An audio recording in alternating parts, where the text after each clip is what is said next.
2달 만에 재회입니다. 민감한 외교 현안과 실물 경제 이슈가 함께 얽힌 복합 회담이 될 걸로 보이는데 새해 첫 정상 외교의 배경과 의미 또 실시간 속보까지 빠르게 짚어드리겠습니다. 먼저 중국 베이징 연결하겠습니다. 방준영 기자, 정상회담 앞두고 분주할 것 같습니다. 지금 그곳 분위기 어떻습니까? 네, 이재명 대통령과 시진핑 중국 국가주석의 정상회담이 곧 진행될 예정입니다. 두 정상의 만남은 지난해 11월 경주 에이펙 계기 정상회담 이후 2달여 만인데요.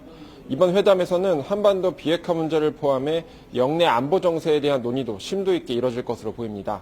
이 대통령은 북한 문제에 있어서도 중국의 적극적인 역할을 당부할 것으로 예상됩니다. 첫 번째 정상회담이 양국 관계 복원에 초점이 맞춰졌다면 이번 회담에서는 서해 구조물이나 타이완 문제 등 민감한 현안까지 다뤄질 가능성도 있습니다. 한한령 해제 등 문화교류의 점진적 복원 논의에 진전이 있을지도 주목됩니다. 정상회담 이후엔 경제와 산업, 기후 분야 등에 대한 MOU 체결식이 있을 예정이고요. 이후 국빈 만찬이 이어집니다. 네, 이 회담에 앞서 이 대통령과 또 경제계 주요 인사들이 모인 비즈니스 포럼이 있었습니다. 여기서 어떤 이야기가 오갔을까요? 네, 이번 방중에 대규모 경제사절단이 동행했는데요. 이 대통령은 4대 그룹 총수 등이 참여한 한중 비즈니스 포럼에 직접 참석해 기조연설을 했습니다. 이 대통령은 한국과 중국은 천만금을 주고도 얻을 수 없을 만큼 귀한 좋은 이웃이라며 양국이 경제협력을 강화하고 새로운 시장을 개척해야 한다고 말했습니다. 그러면서 고려시대 국제무역항인 병란도를 언급하기도 했습니다. 외교적 긴장과 갈등이 있었던 시기에도 병란도를 통한 교역과 교류는 중단되지 않았다는 사실입니다. 동아시아의 안정과 번영, 나아가 평화 질서 유지에도 중요한 역할을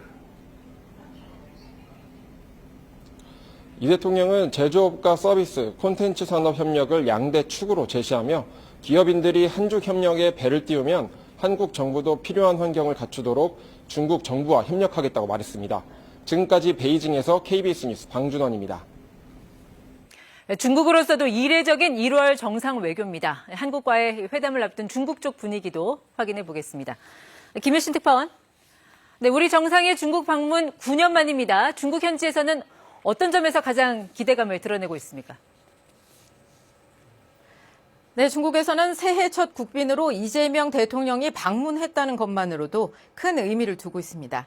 그동안 중국은 새해 첫 국빈으로 러시아 등 우호국 정상들을 초청했는데 이례적으로 이번엔 한국 대통령이 방문한 만큼 양국 관계 개선의 신호탄으로 여기고 있는데요.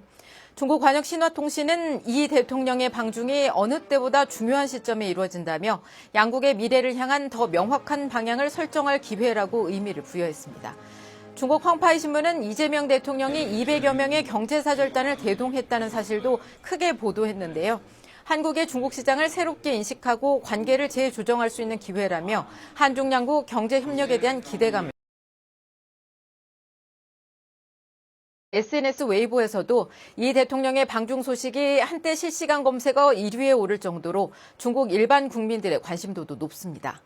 이재명 대통령이 방중 직전 중국 관영 CCTV에 진행한 인터뷰 영상에서는 중한 우정이 오래 가길 바란다, 환영한다 등의 반응이 따라붙기도 했습니다.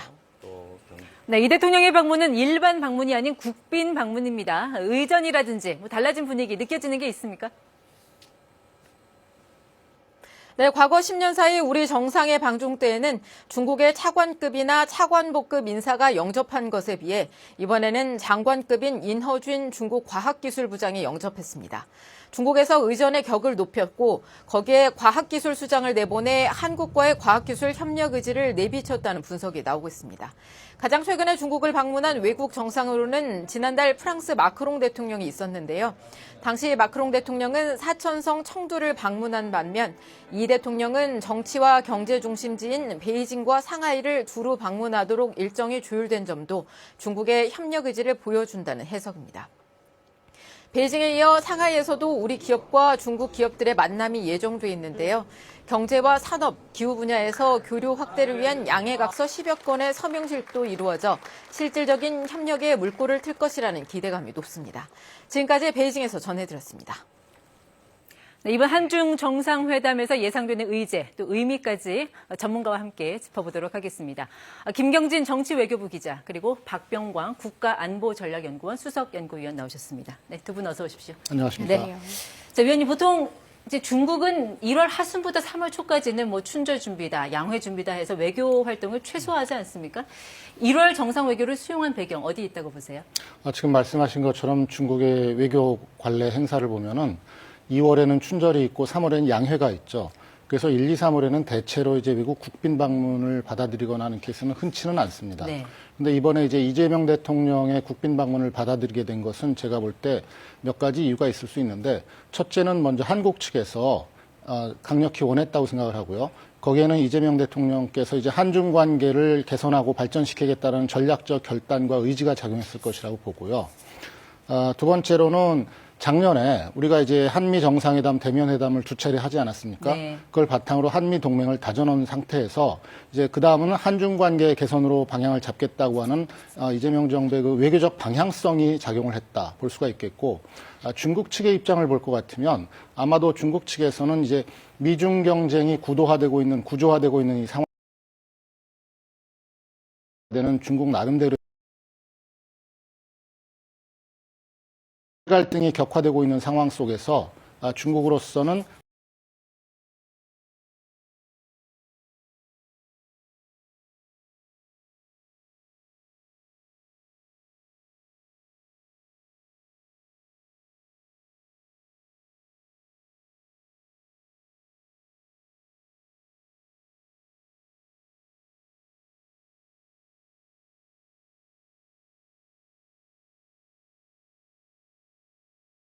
떨어졌다고 봐야 되겠죠. 네. 자, 김경진 기자. 자, 한중 정상회담 언제 순서로 진행됐는지.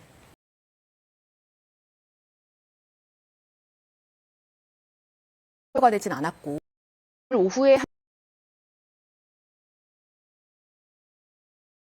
면 오늘 만찬이 있을 거라고 얘기를 했거든요. 근데 만찬을 진행하려면 사실은 우리 시각으로 5시에서 6시 사이에는 사실 정상회담이 진행되어야지 만찬으로 이어질 수 있기 때문에 아마 공식 발표 때까지 좀 기다려야 되긴 하겠지만 지금쯤 진행되고 있지 않을까 조심스럽게 추측해 볼 수 있을 것 같고요.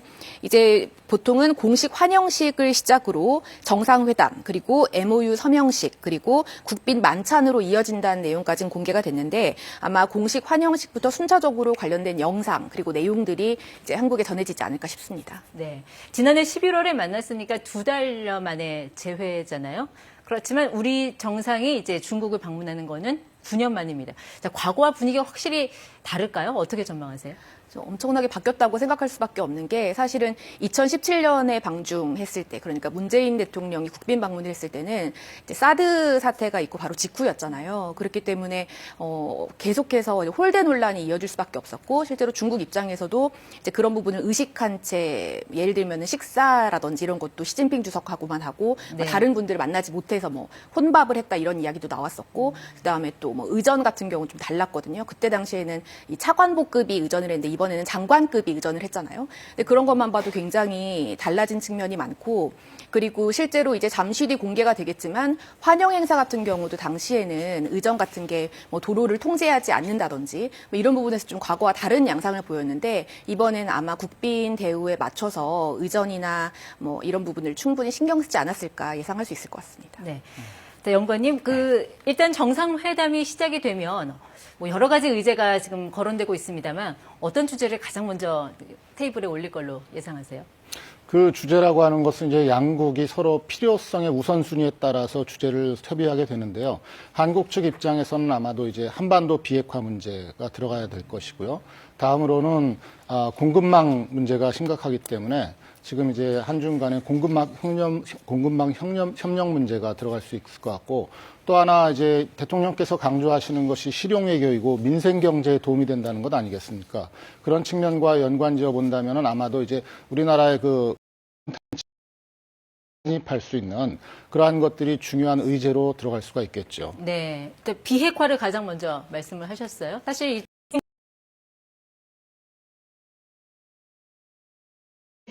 중국은 한 달 전 발행한 군사 백사에서 이 비핵화라는 용어를 슬그머니 뺐더라고요. 맞습니다. 네. 어떤 의도가 있다고 보세요? 우리 입장에서는 뭐 우리가 사실 북한의 핵을 이고 살아가는 상태이기 때문에 한반도 비핵화가 그 국민의 생명과 안전 그리고 우리 국가 안보에서 가장 중요한 사안이죠. 또 중국이 나름대로 그 한반도 비핵화 문제에 있어서 그동안 건설적 역할을 추구해 왔었고 그렇기 때문에 매번 그 정상회담이 열릴 때마다 한반도 비핵화 문제가 주요 의제로 논의됐던 것이 사실입니다.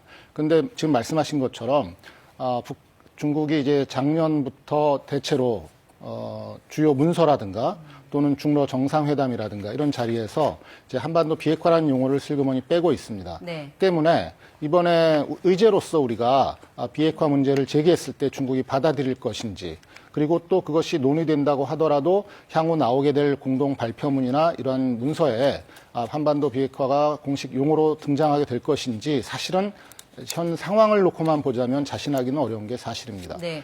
그러니까 비핵화라는 표현을 이제 슬그머니 뺀 게 어떻게 보면은 북중 관계를 고려한 입장이라는 그런 설명인데 우리 입장에서는 또 어떤 남북 관계의 개선을 위한 중국의 역할을 강조할 수도 있지 않을까요? 이런 과정에서 약간의 미묘한 온도차가 드러날 가능성. 그렇죠. 굉장히 중요한 지적이시고 옳으신 말씀인데 중국이 한반도 비핵화라는 용어를 빼기 시작한 것은 사실 북중 관계를 관리하기 위한 차원에서 된 것이죠.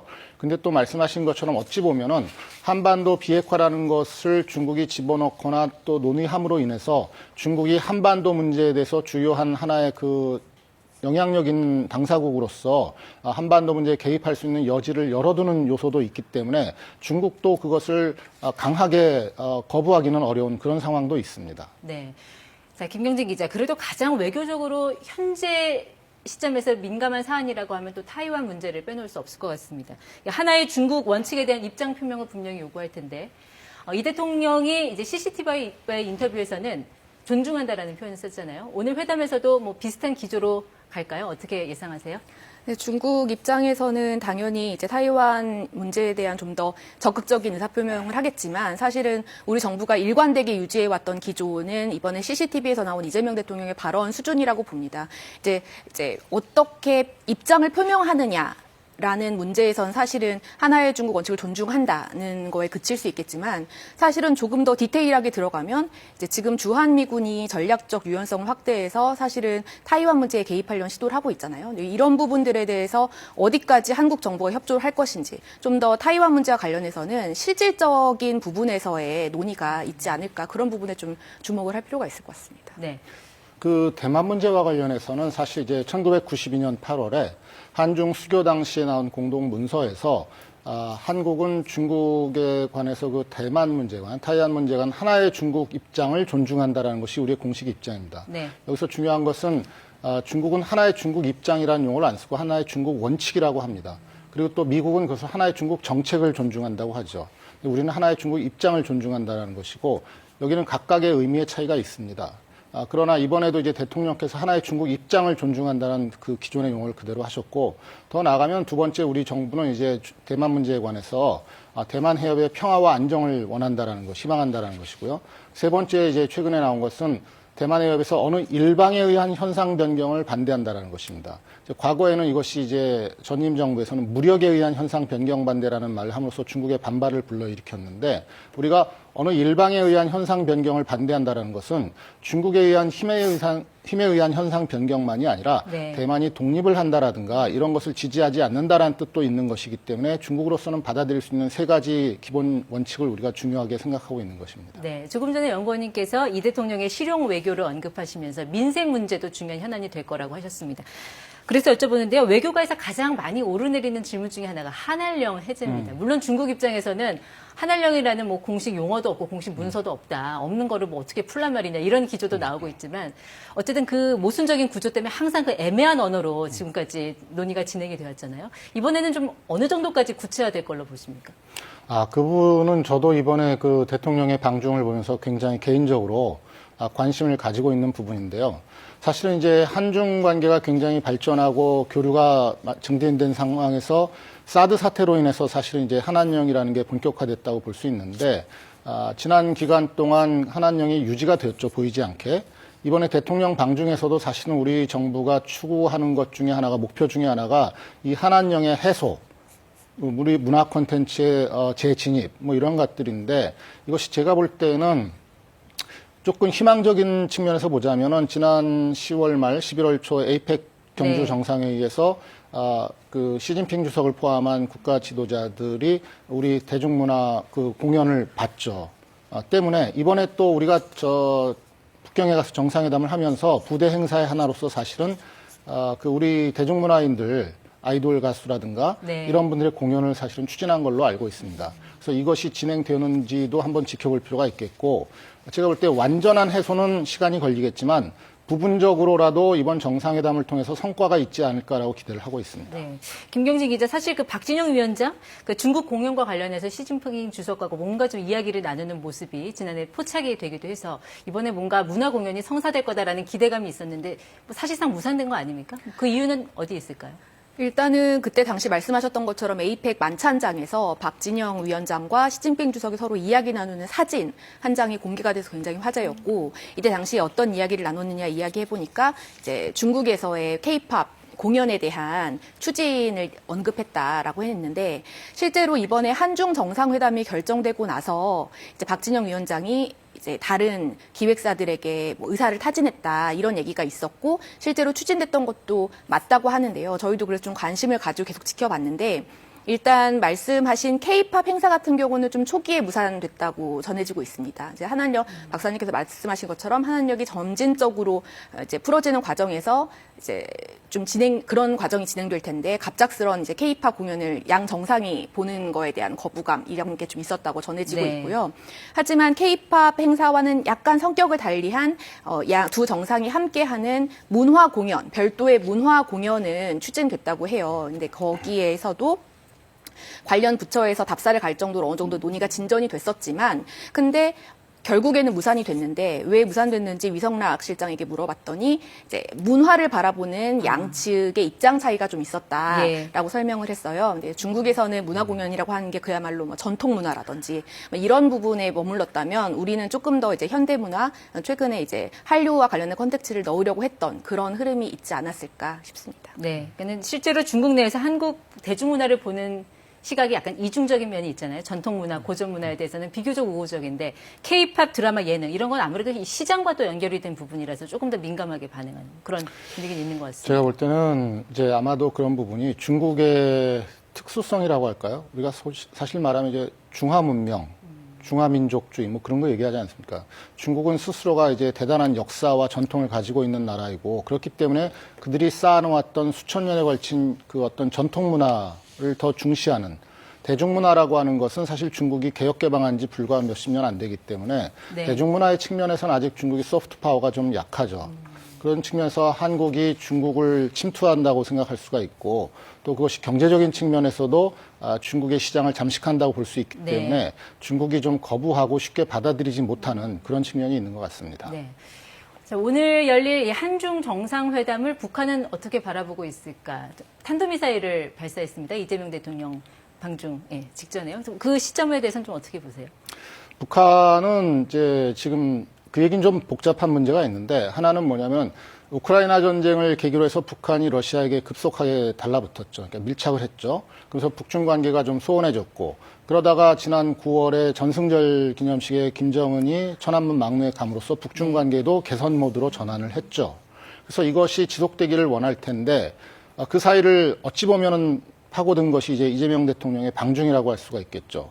그러니까 김정은 입장에서는 시진핑 주석의 외교 행보가 북중 관계와 한중 관계에서 어떤 포지션과 스탠스를 취하느냐를 아마 주시하고 있을 겁니다. 그러면서 미사일을 쐈다라고 하는 것은 나름대로 자신의 존재감, 그리고 지켜보고 있다라는 메시지를 중국과 세계에 전달했다고 볼 수 있겠죠. 네. 그 말씀하신 대로 지난해 9월 김정은 위원장이 베이징에 갔고, 그런데 이제 답방으로 평양에 간 거는 리창 총리였잖아요. 그리고 경주에는 또 시진핑 주석이 왔습니다. 이렇게 큰 흐름을 놓고 봤을 때 확실히 이제 중국으로서는 뭔가 한중 관계를 중시한다? 이런 해석도 가능할까요?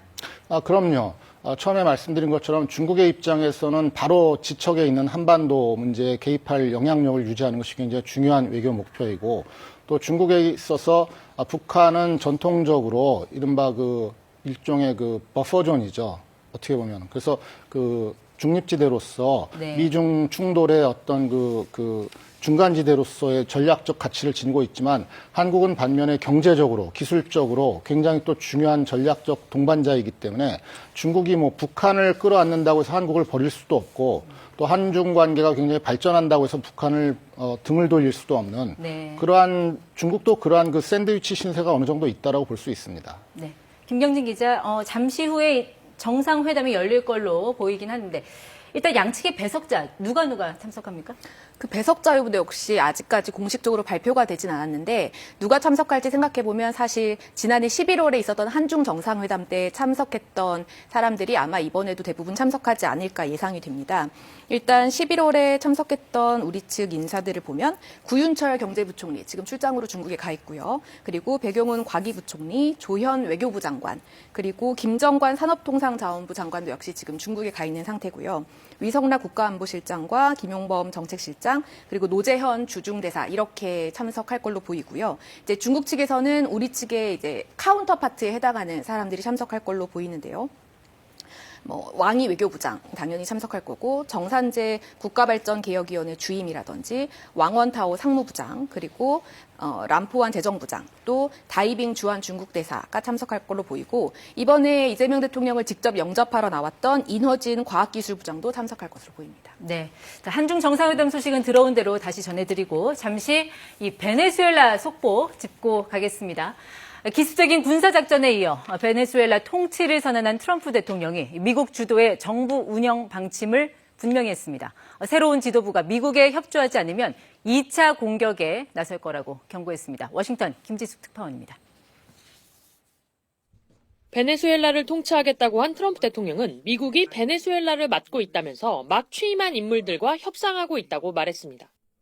권한대행 역할을 하고 있는 로드리게스 부통령을 지칭한 건데 로드리게스가 대외 메시지와는 달리 미국에 협조하고 있다는 겁니다. Don't ask me who's in charge because I'll give you an answer and it'll be very controversial. What does that mean? It means we're in charge. 로드리게스 부통령이 마두로 대통령 체포를 납치라고 비판한 것에 대해서도 개의치 않는다는 반응을 보였습니다. 다만 경고 메시지는 분명히 했습니다.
그런 선배였다고 생각합니다.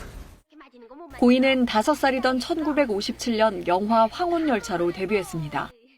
1959년에는 영화 10대의 반항에 출연해 미국 샌프란시스코 영화제에서 특별상도 받았습니다.